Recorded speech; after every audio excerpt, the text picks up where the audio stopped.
On va pas, j'allais dire, revenir en arrière, se rappeler qu'on a tous passé le bac et finalement, quand on était en primaire ou en troisième, on regardait cet examen comme sans doute le summum d'une carrière d'écolier. Nos enfants aujourd'hui sont en examen.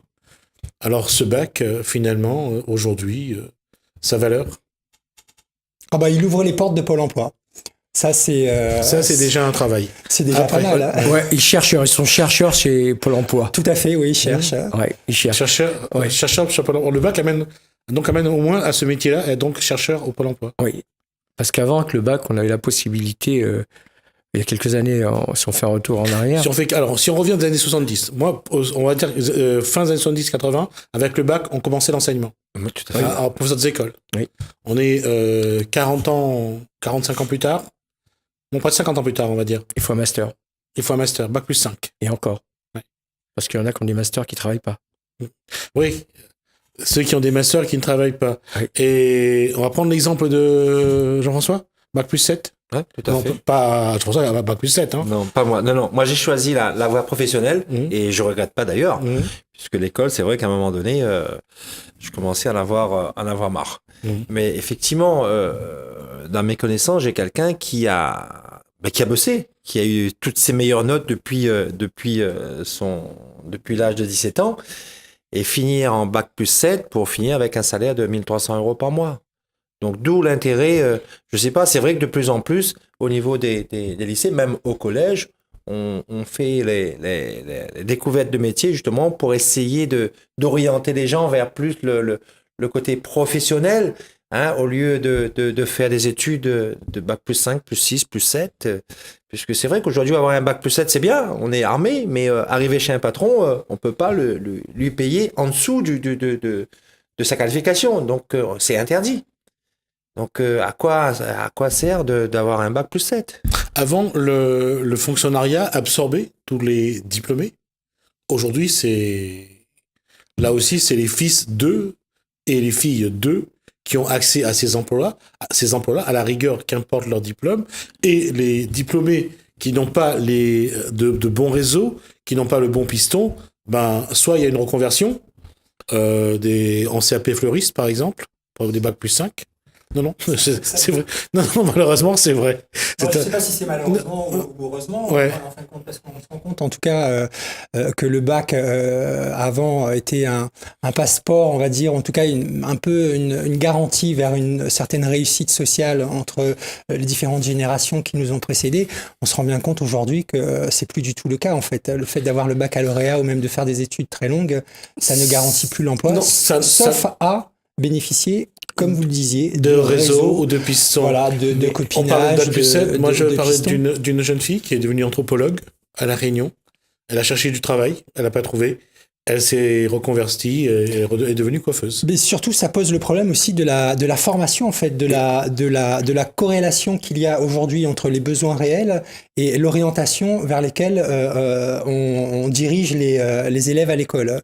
Et c'est vrai qu'il y a une déconnexion totale entre ces besoins réels qui, aujourd'hui, je pense, correspondent davantage à des métiers qui font appel à l'intelligence de la main, alors que on est toujours dans un système éducatif français avec une vision un peu élitiste qui a toujours privilégié le verbe, les diplômes au reste. Même ça, c'est un problème, parce que quand on regarde leur fameux Parcoursup qui a été mis en place, soi-disant pour qu'il y ait plusieurs choix, pour qu'il y ait une meilleure orientation de l'élève, on le voit, le système apparemment n'est pas efficace. Il est lourd. Puis on a du mal à voir changer. Parce que efficace, moi, ce que je remarque, puisque je suis souvent en relation avec ces jeunes-là, c'est qu'ils passent leur bac, ils me disent, je vais passer le bac, mais je sais pas quoi faire après. Je sais pas quoi faire. Alors, je leur ai donné une petite piste. Pour certains, ils l'ont suivi, d'autres pas. J'ai dit, c'est simple, pendant 1 an, tu travailles, tu auras le temps de voir, chercher un petit métier, tu vas voir ce que ça va te donner, et après, tu reprends tes études. Hein, de faire un apprentissage ou autre. Et il y en a qui sont partis en Australie pendant 6-7 mois, et ils ont apprécié. Et ils sont revenus à l'auto-école, ils sont venus le voir. Merci pour le conseil que tu m'as donné. Maintenant, j'ai trouvé un boulot. Il y en a qui sont passés infirmiers, d'autres kinés, puis d'autres qui sont devenus cuisiniers, voire même dessinateurs, architectes. Voilà. En fait, ce que je voulais dire, c'est qu'il y a deux choses qu'il faut quand même qu'on qu'on précise. Il faut aller au bac, il faut passer l'examen. Ça, c'est une certitude. Et ça reste le couronnement, avec toute proportion gardée, d'un premier cycle scolaire. Mais la difficulté reste une chose. C'est que ce bac, aujourd'hui, n'a pas perdu de valeur en tant que bac, mais a perdu de valeur face à notre environnement socio-économique. Avec le bac, si on ne va pas à l'université et on continue pas le cursus, le bac perd de sa valeur. Il n'a pas de valeur, mais ce qui est essentiel surtout, c'est la qualité de la formation, je dirais, au-delà du titre en lui-même. Ce qui est important, c'est effectivement de se former. Ça, c'est essentiel, je pense, quel que soit ensuite le métier vers lequel on se destine.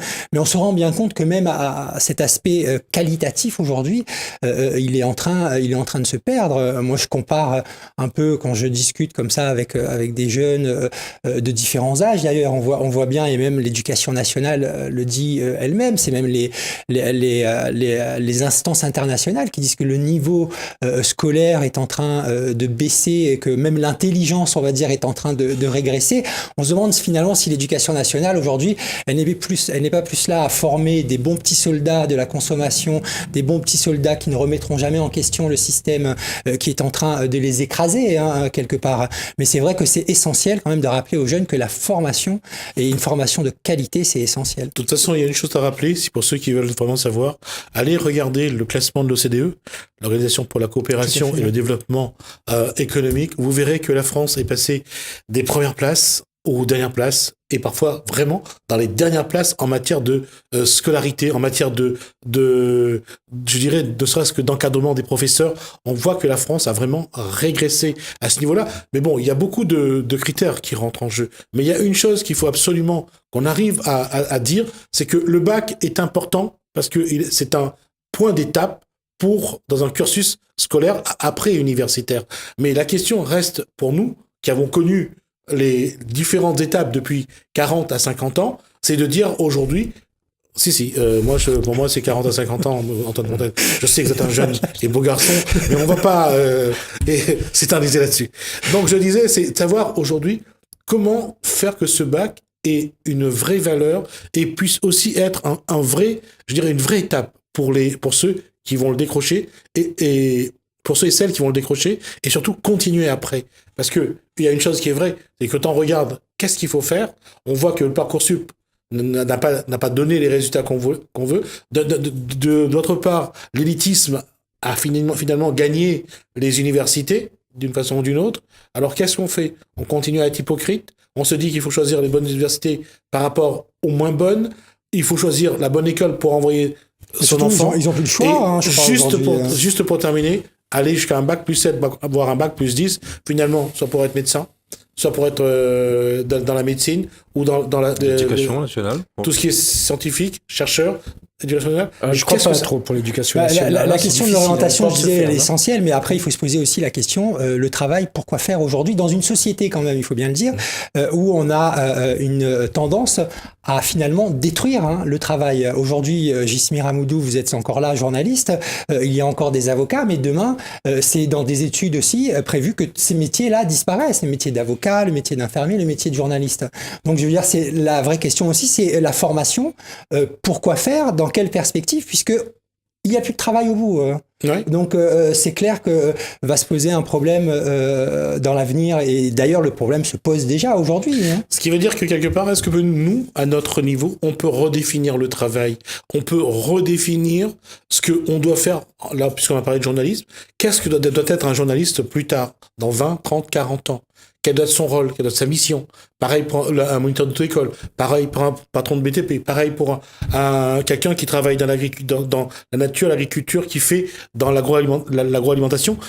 Est-ce qu'il faut redéfinir déjà les métiers par rapport aux examens? De toute façon, il faut redéfinir les métiers par rapport aux examens, ça c'est clair, je pense déjà d'une part, et puis appréhender les besoins réels aujourd'hui qui correspondent à des métiers aussi qui sont utiles, parce qu'aujourd'hui on voit bien, il y a beaucoup de métiers, on se demande un peu, on se pose la question de l'utilité de certains métiers quand même.